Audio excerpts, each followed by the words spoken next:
Hello, Big Team. Hello, friends. Welcome to Lizziefaye Loves Books. I'm Elizabeth. A few weeks ago, my daughter and I read through another decade's worth of Caldecott Medal Winners. This was a project that I started kind of because I had already been reading all of the Newbery winners, and every May I like to do a project that I call Book a Day in May. And after a couple of years of reading Dr. Seuss books and exhausting that list, I thought it would be kind of fun to work through the Caldecott winners. So because this coming May, I would like to try to finish that project, I thought that, earlier in the year, it would be good to go ahead and read through another decade so that by the time May rolls around and we do our Book a Day in May project, we can go ahead and read, if not all the rest of them, most of the rest of the ones we haven't read yet. So in late February, we read these 8 of them, 8 of the 10 together. And then early March, we finished up the other 2.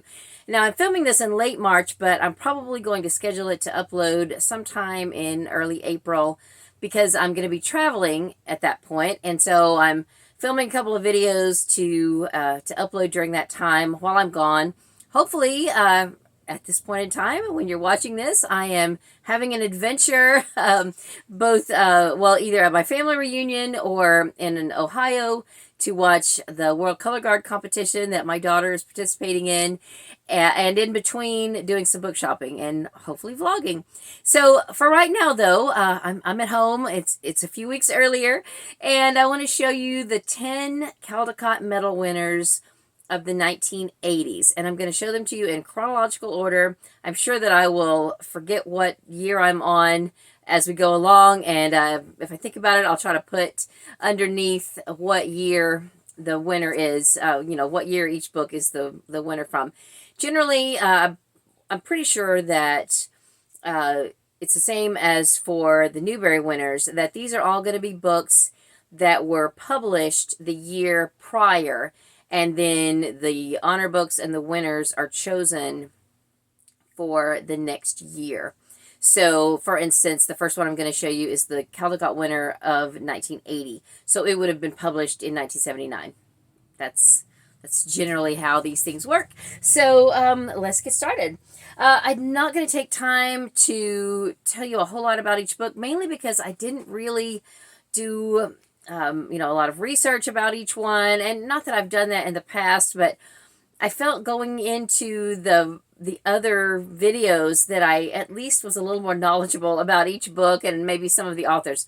This time that's really not the case, but I've had these checked out now for over a month. I need to get them back to the library, and I don't want to have to check them all out again when I get back from my trip. So I'm just going to go ahead and get this done, and hopefully you will enjoy seeing these books. Let me know if there are some that you recognize. Now, I would venture to guess that you are going to for sure recognize 2 of them because there have been movies made about 2 out of these 10 books. And in my opinion, the movies are kind of creepy and the books are not. Now, that's just my opinion. Now, I enjoyed both the movies, but they had, in different ways, they each had kind of a creep factor, and I'll get to that when I get to each one of the books. You'll know. And then there's another one that I had not really heard of, but I know that we have several copies of it in the bookstore where I work, and so perhaps it is one that you are familiar with. And I had not read it, that I recall, prior to reading it with Emily, and I really enjoyed it. So like I've done in the last few videos of this series, I will show you a clip at the end of Emily's favorites, and then I'll come back and sign off and tell you my favorite, or I may do that as I go along. I don't know. Anyway, so the winner from 1980 is Oxcart Man. This is by Donald Hall, and the pictures are by Barbara Cooney. So the pictures are kind of folk artish style. I mean, more defined than folk art, but kind of that style. And it's about maybe a Puritan family, pioneer family. And I really enjoyed this story because it goes through the story of this man. He leaves his family to go to market, and he's got his ox, he's pulling his cart, and he's loaded up his cart with all of the things that they have grown and made and prepared for market all year long. He goes to market and literally sells everything. Spoiler alert, he sells the ox, he sells the wagon, everything. And I guess he walks home with, a pocket full of money. And, oh, well, he probably puts the money in the bank. Maybe. I can't even remember that part. That's too many details. But anyway, then he gets back home, and it sort of gives him a preview. It sort of gives the reader a preview of then the winter as he starts making a new harness. He takes the young ox, I guess, that had been born previously, and raises it up. And, of course, they sow their crops and all that. They make their canned goods and shear the sheep and all that stuff that, then he is preparing for, the process and going through the process to do this all again the next year. And it's kind of a circle of life kind of thing. And so I thought it was really good. Oxcart Man is the name of the book. And the next one I really enjoyed. This may be my favorite. Fables by Arnold Lobel. And this took us a little longer to read because there are 10 or 20. Is there 20? There may be 20 different fables or stories. Each of them one page with a one-page illustration. And they all had a very good, well, most of them had a very good moral. There were a couple that were just kind of out there. But they were just fun, and I really enjoyed them. I don't know if Emily, understood. I'm sure a lot of this, kind of goes over her head, but I thought it was a very entertaining book. All right, so here is one of the books that a movie was made from. So the 1982 winner is Jumanji by David Van Allsburg. I did read this one last year during our Book a Day in May project, but I don't think I read it to Emily because of the movie. I always thought this movie, good as it was, and I'm talking about the original here with Robin Williams, it was a little scary to me. I thought it was a little frightening. I mean, even as an adult. Now, not so much that I couldn't watch it, but just the whole idea of this game, kind of supernatural game that, drum beats, from under the ground, to try to entice people to come and play. That's kind of creepy. This book is not that creepy. This was really cute. And it was interesting, though, how they took this simple story and made it into the movie that it was. Because the whole storyline with Robin Williams' character and all that was not there. This is just about two kids playing a game and then deciding, when all this stuff starts coming out of nowhere, that it was a bit much. And, finishing the game and hiding it elsewhere. So, that's what it was. But, did I show you? I didn't show you any pictures. I did show you, I was questioning whether I had remembered to show you pictures from the previous book. So, the pictures are, I guess, kind of charcoal, maybe, is the art style. Pencil drawings, maybe. I don't know. I'm not well-versed in art. But it was entertaining, and it was fine, to read it. To Emily, it was not creepy. Now, this book, as far as I know, there's no movie, but this book is creepy. Shadow. This is by Marcia Brown, both the illustrations and the story. This is, I believe, based on African folklore, and it's really just all about your shadow, but kind of in a, I don't know, kind of a scary way to me. I was not a big fan of this one. That's what the art looks like. So, yeah, not really my type of book. The verse, though, was kind of written in verse in sort of a poetic way, and that was interesting, but still just not my favorite. The next one was nonfiction, and I had to look up how to pronounce this person that this book is written about, because it's a French name. The Glorious Flight. The subtitle is Across the Channel with Louis Bleriot.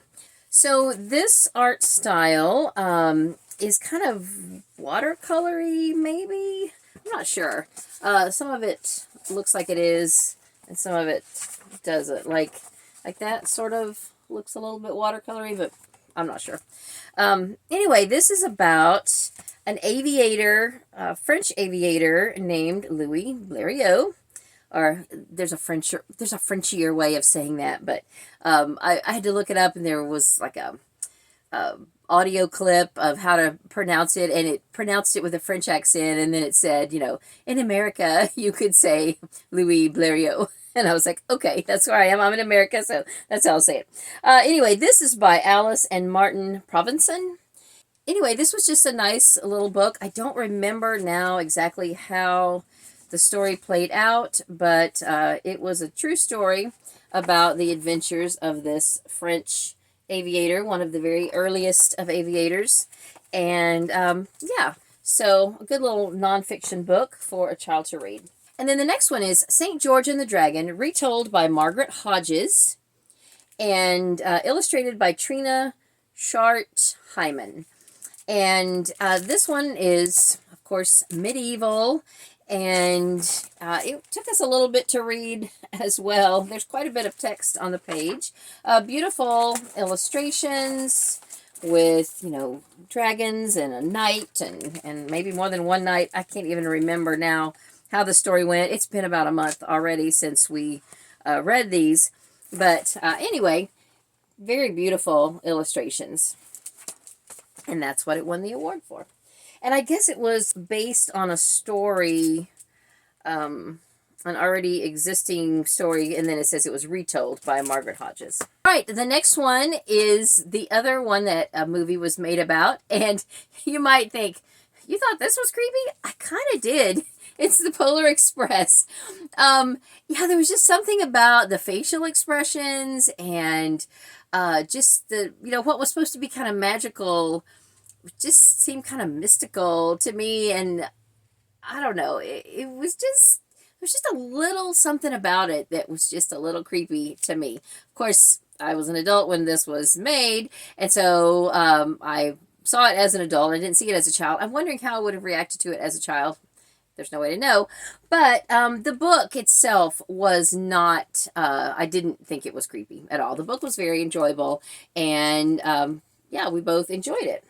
And interestingly enough, this is also written and illustrated by Chris van Allsburg. So he won 2 Caldecott medals in the same decade, and both were made into movies. Then the next one is Hey Al by author Yorinks and Richard Egielski. This was kind of fantastical. It kind of had a good moral to it, but it was a little over the top. It was basically a man who kind of lived what you would call a humdrum, every day is the same sort of life, and he dreams about, you know, some other kind of cool things, and then all of a sudden those things start happening, and then by the time it's over, he's just happy to be back home where things are kind of humdrum. So, you know, it's kind of a grass is always greener, but not always kind of a story, which kind of makes for a good moral as well. And did I show you the pictures? I don't think I did. If I did, I'll show them to you again. It's not very often that you see toilets in kids' books. But he is, I think, a janitor. So then here we go, where he is getting carried away on an adventure, and he's not quite sure what to think about that. And then we kind of have a little Lost Boys sort of a moment where he starts to turn into a bird. And at that point, he's like, whoa, let me, spoiler here, let me just get back home where it's normal. All right. This one is the one I mentioned that I have seen at our store where I work. Owl Moon. It's by Jane Yolen and illustrated by John Schoenherr.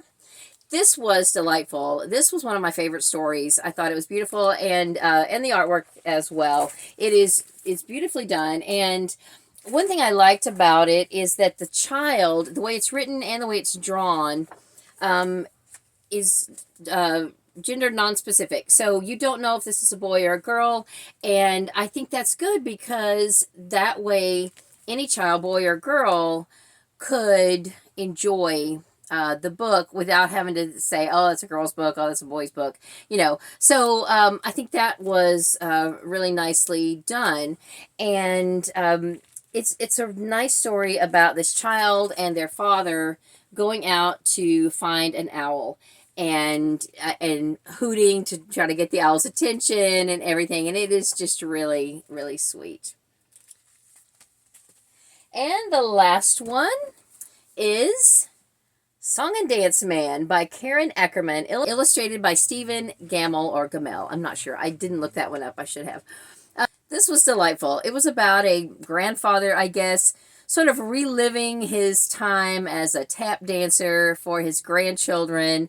And it was just adorable. I really did enjoy this one a lot. And I think Emily did too. So now let me cut to the footage where I show you Emily's favorites, and then I'll come back and sign off. Okay, as I have done on the previous Caldecott videos, I'm going to do again this time and show you Emily's favorites. Now, for those of you who don't know, Emily, or Emmeline, is my oldest daughter. She is 22 and has autism and epilepsy and is currently not able to speak. So I lay out 3 or 4 at a time and have her point out her favorites, and then lay out the 3 favorites and have her pick her all-time favorite of these 10 books. So this was the first 3 from 1980, 81, and 82, and she picked Oxcart Man as her favorite. Now, mind you, it's been almost a month since we read these together, but still I am just asking her which is her favorite. And this is the bunch from 84 through 86, and she picked The Polar Express. And then the last batch is from 87 through 89, and she picked Song and Dance Man. All right, so I took the top 3 of each of the 3 groups and asked her which was her favorite. And probably wouldn't surprise most of you because this may be your favorite as well. At least it's the most popular. She picked The Polar Express. Okay, so were you surprised about anything that she chose? I was not surprised that she chose Polar Express. I thought it was very well done. Did I even show you the illustrations from that? I try to open each book and show you, and I don't remember doing it. Yeah, I don't think I did. So here are some of the illustrations. Let's see if there's one of the North Pole. I guess this is supposed to be the North Pole. Yeah, this was what she picked out as her top favorite. I thought it was very good. Enjoyed it a lot. And of course, when I watched the movie, I had not ever read the book, so I didn't really know where it was going or anything like that. Now I could probably watch it again with new eyes and just enjoy it for what it is and not be creeped out by the animation or anything. I think it was like the eyes, because you could see Tom Hanks in all those, what is it, 4 characters he plays, and there's just something about the eyes that were just a little too much. So anyway, but so this was Emily's favorite, and I think though, if I looked at the whole book, the stories and the pictures all together, overall, I would have to choose Fables by Arnold Lobel for my favorite. This was just delightful. There were so many great stories and so many life lessons and morals and just really, really fun, whimsical drawings and just really good stories. So this one is probably my favorite. I don't know. It's hard because I enjoyed a lot of these. So anyway, that is all for this video. Thank you so much for watching. I will be back soon, hopefully, from my trip, and I'll be able to share with you some other videos. I don't know if at this point we have already released the announcements for middle grade May. But if we haven't yet, stay tuned for that. And if we have, then I hope you will go back and watch that video, and I hope you will join us and check out all of the hosts, because we're each doing something a little bit different. And I hope that you will check that out. So that's all for this video, though. Thank you so much for watching. I hope you're having a great day. Read a good book, and God bless you.